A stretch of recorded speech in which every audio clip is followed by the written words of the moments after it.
ஓம் சாய்ராம், ஜெய் சாய்ராம். என் அன்பு குழந்தையே, உனக்கென்று விதிக்கப்பட்டது நிச்சயம் உன்னை வந்து சேரும். அதை நீ புரிந்து கொள் என் கண்மணி. உன் உழைப்பு என்றுமே வீணாகாது. உன்னுடைய வாழ்வில் லட்சியத்தை அடைய வேண்டும் என்ற எண்ணமும் பொறுப்பும் கண்டிப்பாக இருக்க வேண்டும். அதே சமயம் எதையும் ஏற்றுக்கொள்ளும் பக்குவமும் அவசியம் இருக்க வேண்டும் என்பதை புரிந்து கொள். இந்த வாழ்க்கையே எனக்கு வேண்டாம் என்று சொல்லும் அளவிற்கு அனுதினமும் ஏதாவது ஒரு கஷ்டம் எனக்கு மட்டும் வந்து கொண்டே இருக்கிறது என்று புலம்பி அழுது கொண்டே இருக்கிறாய். நான் உனக்கு பல முறை கூறிவிட்டேன், இந்த உலகில் உள்ள அனைவருக்கும் இது போன்ற நிகழ்வுகள் நடந்து கொண்டுதான் இருக்கிறது என்று. உன்னை நான் கரை சேர்க்கத்தான் இப்படியெல்லாம் செய்து கொண்டிருக்கிறேன். நான் இங்கு சில நிகழ்வுகளை நடத்தி கொண்டிருக்கின்றேன். அதை புரிந்து உன் வேலையை நீ சரியாக செய். அலட்சியமாக இருக்காதே. உன்னிடம் முன்னேற வேண்டும் என்ற எண்ணமாகத்தான் இதுவரை உன்னிடம் இருக்கிறது. அதை நீ செயலில் செய்யாமல் இருக்கின்றாய். எண்ணம் மட்டும் இருந்தால் போதுமா? அதை நீ செயலில் காட்ட வேண்டாமா? அதற்காக சார், நீ முயற்சி செய். நிச்சயம் வெற்றி கிடைக்கும். பயப்படாதே, குழம்பாதே. நடக்குமா, நமக்கெல்லாம் வெற்றி கிடைக்குமா என்ற எண்ணத்தை உனக்குள்ளே நீ கொண்டு வராதே. எல்லாம் உன் வசம் வரும் காலத்தை நீ நெருங்கிவிட்டாய். இந்த நேரத்தில் உன் மனதில் வேறு எந்த விதமான அலட்சியமான எண்ணங்களுக்கும் நீ இடம் கொடுக்காதே. உன்னை நான் வாழ்வில் உயர்த்தி நடத்தத்தான் இங்கு உனக்கான நேரத்தை தர போராடி கொண்டிருக்கின்றேன். நீ பொறுப்பாளியாக இருக்க வேண்டும். என் பிள்ளை பொறுப்பாளியாக இருந்து அவரவர் வாழ்க்கையில் இருக்க வேண்டும் என்பதை தான் உன்னுடைய எண்ணம் உனக்கு சொல்லிக்கொண்டே இருக்கின்றது. உன் அலட்சிய போக்கி தூக்கி வெளியேறி உன் வாழ்க்கையில் நிச்சயம் வெற்றி பெறுவாய். யாரையும் உடலாலும் மனதாலும் காயப்படுத்த வேண்டாம். இன்று நீங்கள் பலமிக்கவராக இருக்கலாம். ஆனால் நினைவில் வைத்துக் கொள்ளுங்கள், காலம் என்பது உங்களை விட பலமிக்கது என்பதை மறந்து விடாதே. உன் மனம் சில நேரம் உன்னிடம் என்ன செய்து என்ன ஆகப் போகிறது என்று மாயை காண்பித்து உன்னை சோம்பலில் ஆழ்த்தி கொண்டிருக்கிறது. ஆனால் பிறப்பு விதிப்படி கர்ம வினையை தீர்க்க நீ செயல்பட வேண்டும். அப்போதுதான் கர்ம வினை தீரும். சோகமாக மூளையில் அமர்ந்து விடுவது வினையை தீர்க்காமல் அப்படியே வைத்திருக்கும். எனவே உனக்கு விதிக்கப்பட்ட கடமைகளை நீ செய்துதான் ஆக வேண்டும். நான் இருக்கின்றேன். உனக்கு எவ்வளவு சக்தி வேண்டுமோ அனைத்தையும் நான் தருகிறேன். வெயிலுக்கு நிழல் போல அவ்வப்போது இன்பம் தந்து உன் வினையை தீர்க்க செய்வேன். அதன்பின் உனக்கு எல்லாம் நன்மையே நடக்கும். பெருந்துன்பங்கள் என்று நினைத்தவைகள் எல்லாம் உன் அருளால் சுக்குநூறாக போகிறது என்று நீ நினைக்க வேண்டும். கனவிலும் நினைத்திராத சுப வெற்றிகள் உன்னை வந்து நிச்சயம் சேரும் கண்மணி. நான் ரொம்பவே சந்தோஷமாக வந்திருக்கேன். நீ கேட்கும் எல்லாமே உனக்கு கிடைக்க போகுது. முழு மனசோட நீயும் சந்தோஷமாக இதை கேளு. எல்லாமே நிறைவாக கிடைக்கும். கேட்டு எல்லாத்தையுமே உனக்கு தேவையான எல்லாத்தையுமே என்னிட்ட இருந்து நீ பெற்றுக்கோ. புரியுதா? இப்போது உன் வாழ்க்கையில் நடக்கும் மாற்றத்தில் உனக்கு கொஞ்சம் பொறுமை தேவைன்னு சொன்னேன் இல்லையா? அந்த மாற்றம் உன்னை நோக்கி வந்துட்டு இனி உன் வாழ்க்கையில் அச்சப்பட வேண்டிய அவசியமே இருக்காது. நீ இப்போது ஒரு நல்ல முடிவை எடுத்திருக்க. அந்த முடிவை மட்டுமே நீ நம்பு. மாற்றங்கள் தானாக வரும். உன்னால் வாழ்க்கையில் நிச்சயம் உயர முடியும். ஆனால் இந்த மாற்றம் உனக்கு ஒரு நல்ல முடிவை தந்து உன் வாழ்க்கையில் மேலும் மேலும் உன்னை உயர்த்திக்கிட்டே போவோம். உன்னுடைய அப்பாவோட வாக்கு நிச்சயம் பலிக்கும். கொஞ்சம் பொறு. உன்னுடைய வாழ்க்கை முன்பை விட இப்போ அதிகமாக உயரப்போகுது. புதுப்பித்து உன் வாழ்க்கையை உன் கையில் நான் தரேன். அது நீ ஏற்கனவே வாழ ஆசைப்பட்ட அந்த வாழ்க்கை தான், தெரியுமா? நிச்சயம் அது உனக்கு கிடைக்கும். இந்த மாற்றத்தில் எந்த ஒரு சந்தேகமும் உனக்கு வேணாம். நீ ஆசைப்பட்ட மாதிரியே, நீ ஆசைப்பட்டபடியே உன் வாழ்க்கையை நீ சந்தோஷமாக வாழலாம். உன் மனசு பூரா சந்தோஷம் நிலைஞ்சு இருக்க போகுது, தெரியுமா? வாழ்க்கையில் சில விஷயங்கள் கை மீறி போயிட்டதுன்னு கவலைப்பட்டுக்கிட்டு இருந்த இல்லையா? கை மீறி போனதெல்லாம் உன்கிட்ட வரப்போகுது. உன்னால் மீள முடியாத துயரத்தில் கடன் பிரச்சனைலாம் தவிச்சுக்கிட்டு இருந்த இல்லையா? அது எல்லாமே மாறப்போகுது. உன்னுடைய தலைவிதி அவ்வளவுதானா நீயே அச்சப்பட்டுக்கிட்டு இருந்த இல்லையா? அது எல்லாமே மாறப்போகுது. உன் தலைவிதியை தலைகீழாக மாற்றி உன் தலை நிமிர நான் செய்ய போகிறேன். உன் அப்பா நான் இருக்கேன். உன்னுடைய படிப்பு, அறிவு, திறமைக்கு உனக்கு முன்னேற்றத்தை நான் தருவேன். கவலைப்படாத. உன்னுடைய கர்மவினை கண்டு நீ பயப்படாத. உன்னுடைய வாழ்க்கையிலே அனைத்தையுமே சேர்த்து நீ வெற்றியும் பெறப்போகிற தெரியுமா? அது எதெல்லாம் எப்படி நினச்சிக்கிட்டு இருக்க? எல்லாமே நீ என் மீது கொண்ட நம்பிக்கையால் மட்டும்தான். என் மீதான நம்பிக்கை உனக்கு சிறிதளவும் குறையாமல் அப்படியே வச்சிருக்க இல்லையா?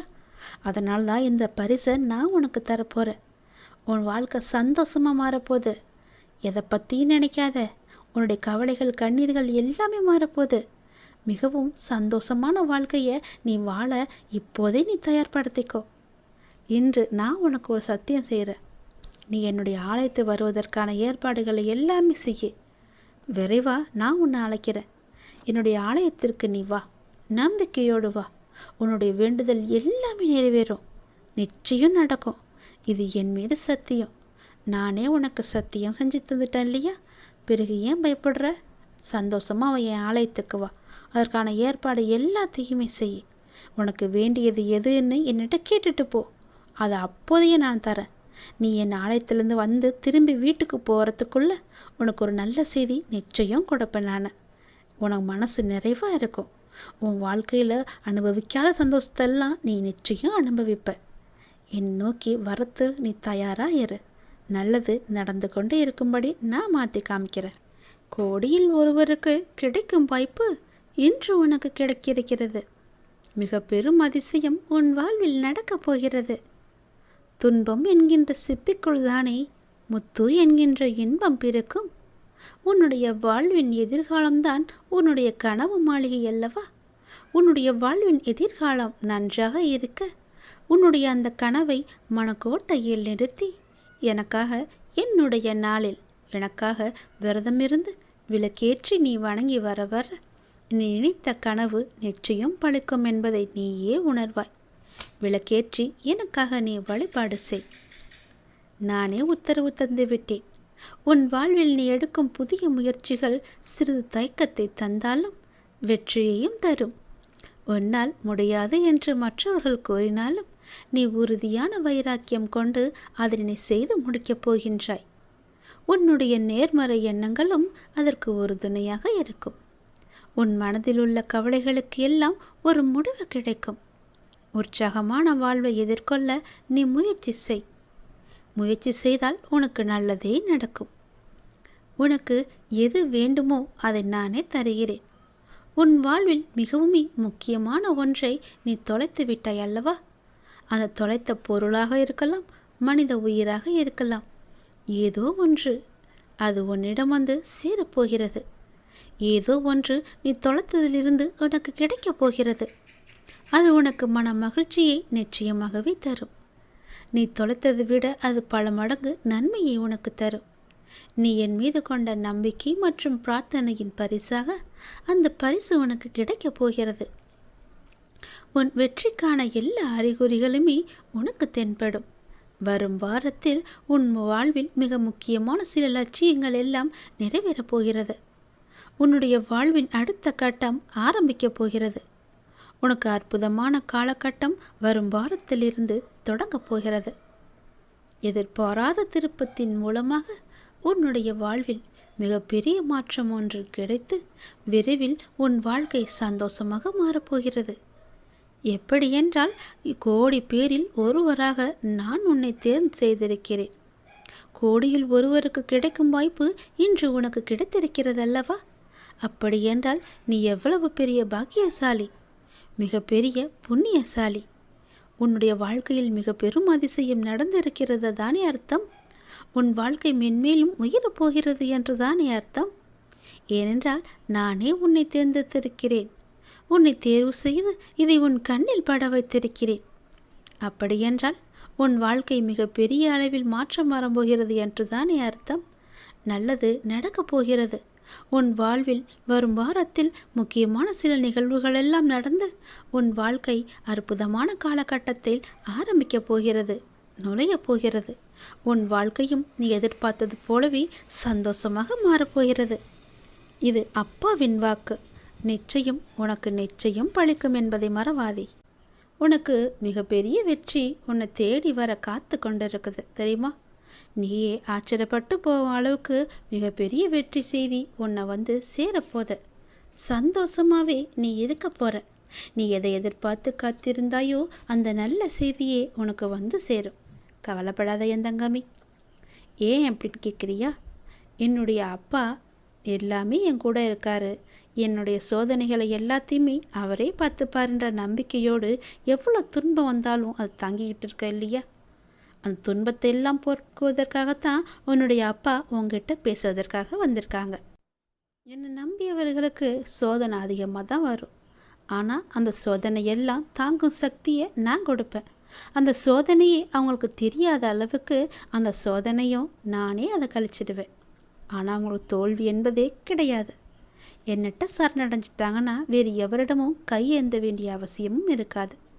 என்னுடைய நாமம் முழுவதுமே உனக்குள்ள நிறைஞ்சிருக்கும் போது நீ ஏன் பயப்பட்டுக்கிட்டு இருக்க? உனக்கு யாரும் இல்லைன்னு ஏன் கலங்கிக்கிட்டு இருக்க? எதற்கு அவசரப்படுற? நீ என்னுடைய குழந்தை தானே. நீ நினச்சது உடனே நடக்கணும்னு நினைக்கிறதே பெரும் தப்பு. அதுக்கு நீ கொஞ்சம் பொறுமையாக தான் இருக்கணும். எல்லாத்துக்கும் ஒரு காரணத்தோடு தான் எல்லாத்தையுமே தள்ளி வச்சுக்கிட்டே இருக்க. நீ கேட்ட உடனே கொடுப்பதற்கு எனக்கு தெரியாதா? ஆனால் உனக்கு கொடுக்காம தள்ளிக்கிட்டே போகிறதுக்கு நிச்சயம் ஒரு காரணம் இருக்குன்னு நீ நம்பணும் இல்லையா? ஏதோ ஒரு நன்மை இருக்குது. அதனால தான் நான் கேட்டதை என்னுடைய அப்பா எனக்கு கொடுக்கல. ஏதோ ஒரு விஷயம் அதில் மறைஞ்சிருக்கு. அது எனக்கு நன்மையாக தான் இருக்கணும் அப்படின்னு நினச்சிக்கிட்டு இருந்தீங்கன்னா அதுதான் உனக்கு நல்லது. எனக்கு கொடுக்கவே இல்லையே, நான் எத்தனை முறை கேட்டுக்கிட்டே இருக்கேன். பல வருஷமாக கேட்டும் எனக்கு என்னுடைய அப்பா கொடுக்காம தள்ளி போட்டுக்கிட்டே இருக்காரே, அதை கண்ணில் கூட காமிக்க மாட்டேங்கிறாரே என்ற அவன் நம்பிக்கை தான் உன் மனசில் அதிகமாக வந்துக்கிட்டு இருக்கு. நான் சொல்வதை புரிஞ்சுக்கோ. உனக்கு நிச்சயம் புரியும். அப்படி புரியும் போது நான் உனக்கு நல்லது தான் செஞ்சுருக்கேன்னு உனக்கே தெரிய வரும். உனக்கு எந்த நேரத்தில் என்ன தரணும்னு எனக்கு மட்டும்தான் தெரியும். அவசரப்படாத, பொறுமையாக இரு, நம்பிக்கையை விட்டு விடாத. உனக்கு எது நன்மையோ அதை நிச்சயம் கொடுப்பேன். அப்படி நீ கேட்டும் கொடுக்கலனா அதில் ஏதோ ஒரு தவறு இருக்குன்னு நினச்சிக்கோ. எதற்கும் அவசரப்பட்டு எல்லா காரியத்தையுமே நீ வீணடிச்சிடாத. எத்தனையோ இடையூறுகளை எல்லாம் தாண்டி வந்துட்ட. இப்படி தாண்டி வந்து தான் நீ என்னை இப்போது வணங்கிக்கிட்டு இருக்க. உன்னுடைய வாழ்க்கையில் பல சோகங்கள் உன்னை சூழ்ந்து இருந்தாலும் என்னை பிரார்த்திப்பதில் தான் நீ மகிழ்ந்து போயிருக்க. என்னை வணங்கும் போது தான் உன்னுடைய மனசில் நேர்மறை அதிகமாகவே வந்திருக்கு. அப்படி நேர்மறை அதிகமாக வந்துருச்சுன்னா உன்னுடைய வாழ்க்கையில் மகிழ்ச்சி தானாக வந்துடும் இல்லையா? நீ என்னை வணங்கும் போது எத்தனையோ மகிழ்ச்சியான விஷயத்தை எல்லாம் நீ பார்த்துருப்ப, அனுபவிச்சிருப்ப. நானே அதை உனக்கு தந்தும் இருப்பேன். அப்படி தானே? கவலைப்படாத. யாருடைய மனசை சரி செய்தால் உன்னுடைய வாழ்க்கை நன்றாக இருக்குன்னு நினச்சிக்கிட்டு இருக்க இல்லையோ, அதை அப்படியே நான் உனக்கு தருவேன். அவங்களுடைய மனசை சரி செஞ்சு உன்னிட்ட பேச வைப்பேன். உன்னை தேடி நான் வர வைப்பேன். உன்னை விட்டு போன உறவு உன்னை தேடி நிச்சயம் வரும். நீ அவசரப்பட்டு அவங்கள்ட்ட பேசுகிறேன், இவங்களை நான் சமாதானத்துக்கு அழைச்சிட்டு போகிறேன்னு அழைச்சிட்டுலாம் போயிடாத. அவங்க மனசை நான் சரி செஞ்சுக்கிட்டு இருக்கேன். நிச்சயம் அது சரியாகும். ஒரு நேரம் வரும். அந்த நேரம் வருமாற நீ காத்திருந்து தான் ஆகணும். அப்படி அந்த நேரத்துக்காக என்னால் காத்திருக்க முடியாது, உங்கள் பேச்சை நான் கேட்க மாட்டேன், மீறி தான் நான் போவேன்னு சொன்னால் அதுக்கு நானும் பொறுப்பாக முடியாது என் தங்கமே. நான் சொல்வதை புரிஞ்சுக்கோ. கொஞ்சம் நீ பொறுமையாரு, அவசரப்படாத. உன் வாழ்க்கையில் எது நல்லதுன்னு நினைக்கிறியோ அதை நானே உனக்கு கொடுக்குறேன். யார் வந்தால் உன்னுடைய மனசு நிம்மதி அடையுமோ அவங்கள உங்ககிட்ட வந்து நான் சேர்க்குறேன். உன்னுடைய வாழ்க்கையில் மீண்டும் மலர்ச்சியை நான் கொண்டு வரேன். நீ அமைதியாக இரு. உனக்கான அனைத்தையுமே நான் தரேன். உன் வாழ்க்கையில் மீண்டும் மீண்டும் மகிழ்ச்சி வந்துக்கிட்டே இருக்கும்படி உன் வாழ்க்கையை நான் மாற்றி காமிக்கிறேன். எங்கும் போகாது உன்னுடைய வாழ்க்கை. உன் வாழ்க்கையில் உன் கையில் தான் நான் ஒப்படைச்சிட்டேன்ல. நீ பத்திரமா பார்த்துக்கிட்டு தானே இருக்க. அதை நானும் பத்திரமா பாதுகாத்து என்னுடைய வாழ்க்கையை உங்ககிட்ட ஒப்படைச்சிட்டேன்னு நீ சொன்ன பிறகு உன் வாழ்க்கையை நான் பார்த்துக்க மாட்டேனா? உனக்கு நல்லது நடக்கத்தான் போகுது. நம்முடைய வாழ்க்கை மாறாதா என்ன நினச்சி வருத்தப்பட்டு கொண்டிருந்த இல்லையா? நீ பட்ட வேதனைகளும் கவலைகளும் கஷ்டங்களுமே எல்லாமே எனக்கு தெரியும். நீ எவ்வளவு வேதனைகளை பட்ட, எவ்வளவு கவலைப்பட்ட, எவ்வளோ கஷ்டங்களையெல்லாம் அனுபவிச்சுக்கிட்டு இருந்த, எல்லாம் தெரியும். பொறுமை காத்துக்கோ. அந்த பொறுமை தான் உன்னை நிச்சயம் நல்ல வழிக்கு அழைச்சிட்டு போகும். உன் வாழ்க்கையை மேலும் மேலும் சிறப்பாக்கிட்டே இருக்கும். பொறுமைக்கும் ஒரு எல்லை உண்டுன்னு நீ கொதிச்சு எழுந்தினா உன் வாழ்க்கை உன் கையில் இருக்காது. உனக்கான சரியான நேரத்தில் உனக்கு என்ன வேண்டுமோ, எது வேண்டுமோ, எந்த நொடி வேண்டுமோ அதை நான் நிச்சயம் தருவேன். உனக்கு தரணும்னு நினச்சிட்டுனா என்னால் அது ஒரு நொடி கூட தந்துட முடியும். கவலைப்படாத, நிச்சயம் கிடைக்கும். நீ அவசரப்படுவதனால உன் வாழ்க்கையை இழந்துடக்கூடாது இல்லையா? அதனால தான் நான் இவ்வளோ பொறுமையாக சொல்லிக்கிட்டு இருக்கேன். என் பேச்சை மீறி நீ போவாத, யாருக்கிட்டேயும் போய் நிற்காத. நான் இருக்கேன், எல்லாத்தையுமே நான் பார்த்துக்கிறேன். உன் மனசில் குழப்பம் வந்துச்சுன்னா என்னட்ட கேளு. காத்துரு, நிச்சயம் நல்லது நடக்கும். நான் உன்னை எப்போதும் என் கைக்குள்ளே வச்சு பாதுகாத்துக்கிட்டு இருக்கேன். உனக்கு பிடிச்சதை மட்டும்தான் நான் செய்வேன். உன்னை புரிஞ்சு கொள்ளாமல் உனக்கு எதிராக ஏதேனும் செய்து உனக்கு அவ்வப்போது மனவேதனையை நிறைய பேர் தந்துக்கிட்டே இருக்காங்க. ஏதோ ஒரு ரூபத்தில் உன்னை சுற்றி அவங்க வந்துக்கிட்டே இருக்காங்க. உன்னுடைய மனசை புண்படுத்தும்படி செஞ்சுக்கிட்டே இருக்காங்க. அவங்களெல்லாம் நீ பெருசுப்படுத்தாத, அதை நினச்சி நீ வருத்தமும் படாத. அவங்க உன்னை புரிஞ்சுக்கிட்டாலும் பரவாயில்ல, புரிஞ்சு கொள்ளாவிட்டாலும் பரவாயில்ல. நான் உன்னை பார்த்துக்கிட்டு இருக்கேன். உன்னை பற்றி எனக்கு நல்லா தெரியும். உன்னை பற்றி உனக்கு முதல்ல நல்லா தெரியும். உன்னையும் என்னையும் மட்டும் நீ நம்ப. பிற யார் என்ன சொன்னால் உனக்கு என்ன கவலை? எதையுமே நீ காதில் வாங்காதான்னு தான் நான் சொல்கிறேன். உன்னுடைய நல்ல மனம் எது எப்படி இருக்குது என்று எனக்கு மட்டும் தெரியும். நான் என்னும் அகங்காரத்தில் இருப்பவங்க ஒரு நாள் அதை நான் உணர்ந்து உன்கிட்ட வந்து அவங்களோட தவறுகளை எல்லாவற்றையுமே கூறி உன்கிட்ட நிச்சயம் மன்னிப்பு கேட்பாங்க. அது வரைக்கும் நீ பொறுமையாக இரு. நல்ல காரியங்களை நீ தொடர்ந்து செய்து கொண்டே வா. எதற்காகவும் அதை விட்டு விடாத. எதற்காகவும் நீ கலங்கவும் செய்யாத. நீ செய்யும் நல்ல காரியங்கள் தான் உனக்கு கை தூக்கி விட போகுது. உன் வாழ்க்கையில் ஒரு நல்ல திருப்பு முனையாக அது இருக்க போகுது. தொடர்ந்து நல்ல காரியங்களை நீ செய்து கொண்டே வா. உனக்கு நல்லது நடக்கும்படி நான் எல்லாத்தையும் நினச்சி மாற்றி காமிக்கிறேன். நீ நினச்சது உடனே நடக்கணும் மட்டும் நினச்சிக்கிட்டு என்கிட்ட நீ வராத. புரியுதா? என்ன அப்பா என்கிட்ட இப்படி கோவப்படுறாருன்னு நீ என்ன நினச்சாலும் பரவாயில்ல. அதை பற்றி எனக்கு கவலையும் கிடையாது. உன்கிட்ட நான் பல முறை சொல்லிட்டேன், பொறுமையாயிரு பொறுமையாயிருன்னு. அந்த பொறுமை உன்கிட்ட இல்லைன்னா நான் என்ன தான் செய்ய முடியும்? எத்தனை முறை சொன்னாலும் நான் காதில் வாங்க மாட்டேன். நான் இஷ்டப்படி தான் இருப்பேன்னா வேறு ஒன்றும் என்னால் செய்ய முடியாது. நீ பார்த்துக்கோ, உன்னுடைய வாழ்க்கையை நீயே பார்த்துக்கோ. நான் சொல்கிறத சொல்லிட்டேன். உன்னுடைய நம்பிக்கை எப்படி என்கிட்ட இருக்கோ அதன்படி தான் நானும் உனக்கு செய்வேன். பிறகு என்னை எங்கள் அப்பா பார்த்துக்கவே இல்லை, நான் சொன்னதை கேட்கவே இல்லை, எனக்கு வேண்டுதலை நிறைவேற்ற கொடுக்கலன்னு என்கிட்ட நீ புலம்பக்கூடாது. புரியுதா? நான் கொஞ்சம் கண்டிப்பாக தான் பேசுவேன். நான் என்னை நம்பி வந்துட்டாங்கன்னா அவங்களுக்கு சோதனை தருவேன். அந்த சோதனைகளையெல்லாம் அவங்க தாங்குகிற சக்தி அவங்களுக்கு இருக்கா, அந்த சோதனையிலையும் என் மேலே நம்பிக்கை அவங்க வச்சுருக்காங்களான்னு ஒரு பரீட்சை வச்சு பார்ப்பேன். அந்த பரீட்சையில் அவங்க ஜெயிச்சிட்டாங்கன்னா நிச்சயம் என்னுடைய லீலைகள் எல்லாமே அவங்களுக்கு தெரிய வரும். வேறு யார்கிட்டமும் கையேந்தப்படிய முடியாத அளவுக்கு அவங்களுக்கு எல்லா தேவையுமே நான் நிறைவேற்றி தருவேன். நமக்கு இருக்கிற சொந்தம் நமக்கு எதற்கு? நமக்கு தான் எல்லாமே இருக்கே. நாம் கொடுத்தது எல்லாமே நமக்கு திரும்ப வரணும்னு நினைக்காத. யாருக்கு நம்ம எந்த ஒரு உதவி செஞ்சாலும் பிரதிபலன் எதிர்பார்க்காம செய்யணும்னு சொல்லுவாங்க இல்லையா? அப்படி உன்னுடைய கடமை, உன்னுடைய தேவை எல்லாவற்றையுமே எனக்கு தெரியும். நீ யாருக்கு செஞ்சாலும் எந்த ஒரு பிரதிபலனும் எதிர்பார்க்காம செஞ்சுட்டு வா. நானும் அப்படிதான். நான் உனக்கு செய்யறதுக்காக உங்ககிட்ட தச்சனையோ வேறு எதுவுமே நான் கேட்க மாட்டேன். என் மேலே நம்பிக்கை மட்டும் வையின்னு தான் நான் சொல்கிறேன். அவன் நம்பிக்கையை என்கிட்டேருந்து நீ எடுத்துடு. அந்த அவன் நம்பிக்கையை எடுத்துட்டு நம்பிக்கையை மட்டும் வை. பொறுமையாக காத்துக்கிட்டேரு. உன் வாழ்க்கையில் நல்லது நடக்க வேண்டிய இருந்தால் அது நிச்சயம் நடக்கும். அப்படி நல்லது நடக்க எந்த நேரத்தில் எப்போது எப்படி எங்கே தரணும்னு எனக்கு தெரியும். அது நிச்சயமாக உன் கையில் நான் சேர்ப்பேன். அது வரைக்கும் நீ பொறுமையாக மட்டும்தான் இருக்கும். மிகப்பெரிய வெற்றி உன்னை தேடி வந்துக்கிட்டு இருக்கு. நீயே ஆச்சரியப்பட்டும் போவ. அப்படி வரும்போது இந்த நேரத்தில் போய் உன் மனசில் அவன் நம்பிக்கையை வச்சுக்கலாமா? அவன் நம்பிக்கையை எடுத்துட்டு உன் மனசு முழுக்கதுமே நம்பிக்கையை மட்டும் வை. என்னால் முடியும், அந்த வெற்றியை என்னால் பெற முடியும், எனக்கு துணையாக என் அப்பா இருக்காருன்னு நம்பு. எல்லாவற்றையுமே செஞ்சு பாரு. உன் வாழ்க்கை நல்லா இருக்கும். நீ நினச்ச மாதிரியே உன் வாழ்க்கை பிரகாசமாக இருக்கும். யார்கிட்டமும் போய் நீ கையேந்து நிற்க வேணாம். யாருக்கிட்டேயும் போய் நீ கை கட்டி நிற்கவும் வேணாம். நீ தான் ராஜா, நீ தான் மந்திரி. உன் வாழ்க்கை நல்லாவே இருக்கும். சந்தோஷமாயிரு. உனக்காக தான் நான் இருக்கேன். நல்லது நடந்து கொண்டே இருக்கும் உன்னுடைய வாழ்க்கையில். எப்போதுமே உன் கூட நான் இருக்கும்போது எதற்கும் பயப்படாத. நல்லது நடக்கும் உனக்கு.